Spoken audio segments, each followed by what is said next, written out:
sa balwarte ng isa sa mga binansagang kontraktor na si Zaldico sa Kamalig Albay.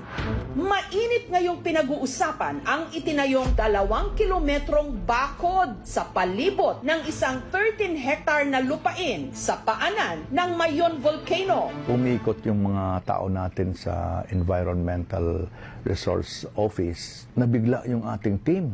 May fence, almost 2 kilometers na. Mahaba na yon. So right now, the people are really asking, why?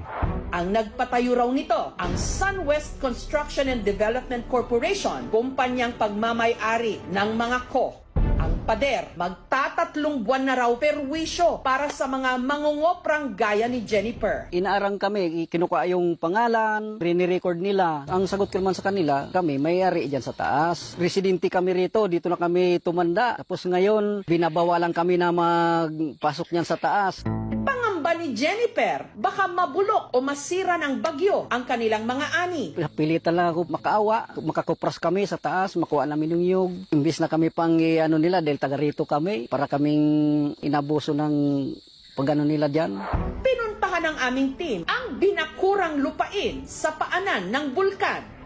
Mula sa barangay Maninilya, humigit kumulang 10 kilometro ang kailangang bagtasin para marating ito. Pero hindi pa man sila nangangalahati sa biyahe.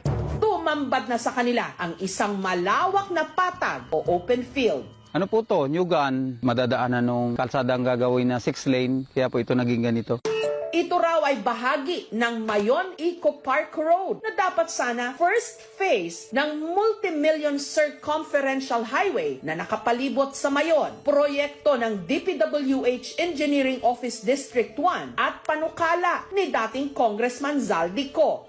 Hindi pa man natatapos ang kalsada. Inisyuhan na ito ng DNR ng cease and desist order matapos madiskubre na nagputol ng libo-libong mga puno para lang magbigay daan sa proyekto. Hindi nga madaanan ng 2 tricycle, nagsisigipan pa kami. Ang lawak, wala namang magkikinabang nito.